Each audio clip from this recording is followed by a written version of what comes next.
Hey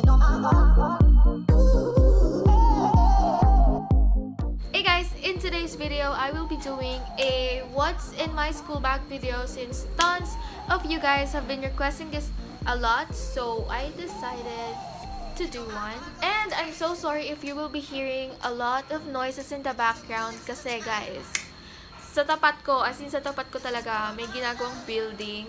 Tapos dito sa baba ko, maraming dumadaang sasakyan. So, ayun. And I have to have my windows open para, di ba, makita niyo ako.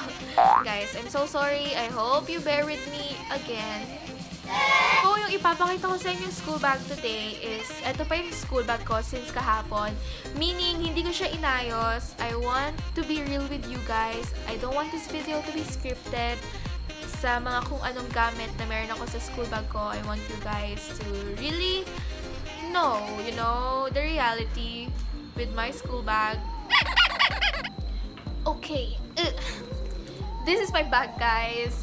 This bag is from Romwe. They sent me this one before. I started using this school year lang yata. So, ayun. This is just a basic black leather backpack, guys. And I super love leather backpacks na black. Kasi bawal ako mag-sling bag kasi I have scoliosis. And, you know, dapat pantay yung pag-carry ng bag. So, I needed a backpack. And another factor why I love this bag is because it's a leather. Leather kasi kahit papano kapag umuulan, okay lang na medyo mabasa siya. Although, hindi naman siya entirely waterproof. It's still permeable to rain and stuff. But still, mapaprotektahan niya yung mga gamit ko sa loob. Like, for example, yung mga mahalagang papers, diba? So, ayun, kaya gusto ko ng leather compared sa mga ibang bag na parang canvas, yung fabric, ganyan. And, lastly, black, kasi ayoko nang dumihin. Yung, ako kasi, kapag sa room, ayoko yung bag ko na nasa armchair lang kapag nakaupo ako, yung nasa likod. Ayoko nun. So, binababa ko talaga siya sa floor. Yun, wala akong pake kung madumihan siya kasi hindi naman halata. Bothers me pa rin naman na madumihan siya, pero hindi yung super na nasa-stress ako kasi sobrang kita ko yung mga dumi sa bag ko. So, ayun lang. I'm glad that Romwe sent me this one kasi sobrang perfect niya, guys. Okay, again, this is my bag. And, meron lang siyang brand name here. Pero, tatanggalin mo lang to. Ako, ginaganyan ko lang siya. Although, dapat, tanggalin mo yung ganito. Pero, ginaganon ko na lang siya. Para mabuksan mo yung flap. And then, may zipper siya dito. Ayan, zipper. Open lang. Tapos, ayan na, yung bag ko. Oh my God.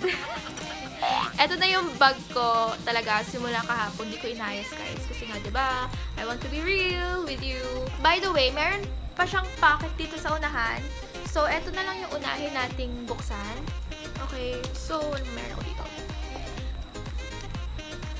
Eto, guys. Ball pen, lip tint, and pepper spray.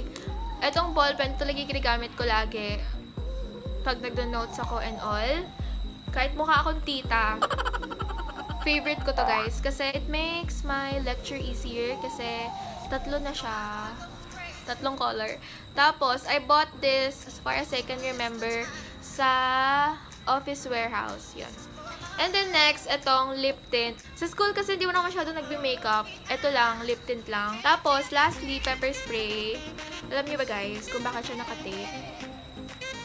Kasi, dati, naalala ko na naman. Na-spray ko siya sa sa room. Accidentally na-spray ka sa classroom. Hindi pala ako.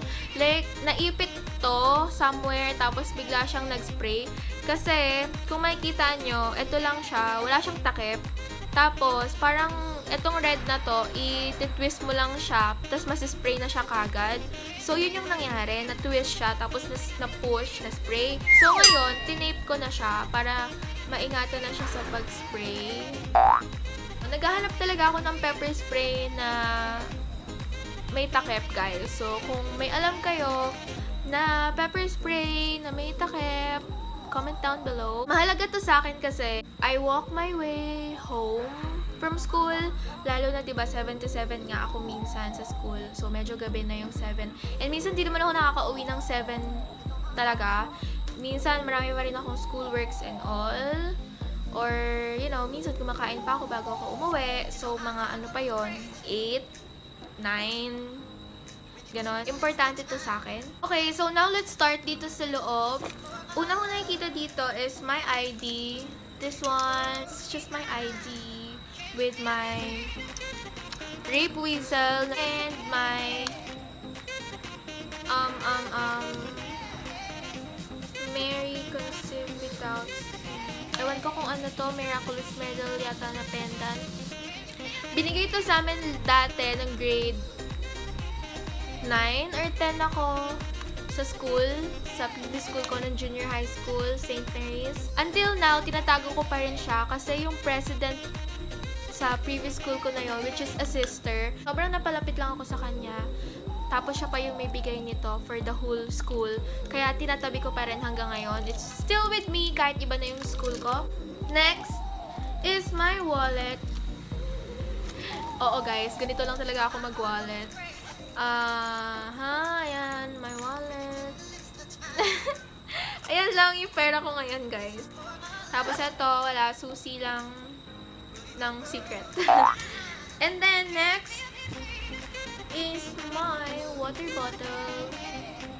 Super favorite ko tong water bottle na to. Hindi ko kayang mawala to sa buhay ko kasi ang effective niya. Like, pag naglagay ka dito ng cold water, it will stay cold for 2 days.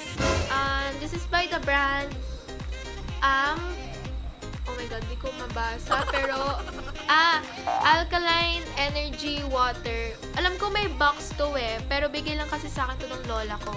So, ayun, di ko naman na masyadong alam. Pero, basta nakalagay dito, Alkaline Energy Water. Next, I have in here my umbrella. You know, essential. Tissue. And then next, my wipes. Next, my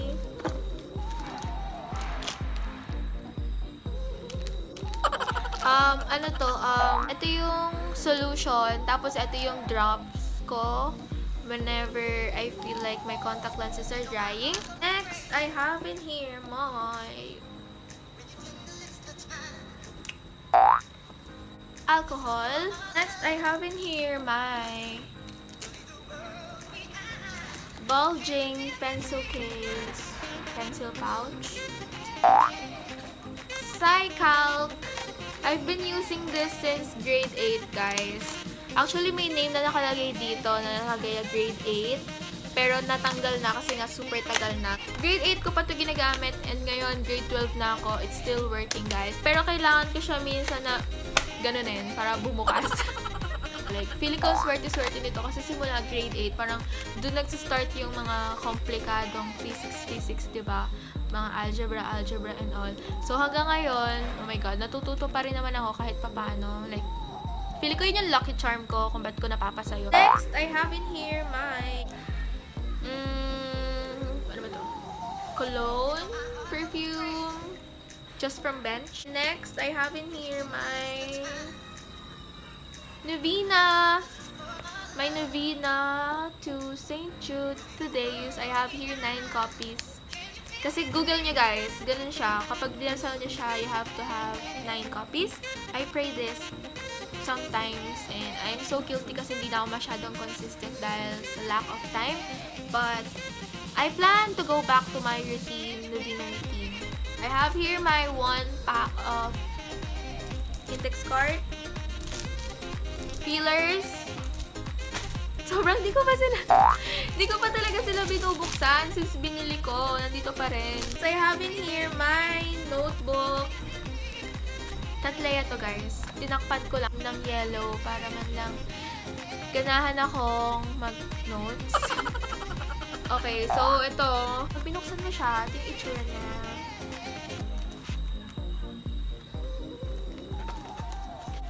Minsan, tinatamad ako mag-notes sa notebook.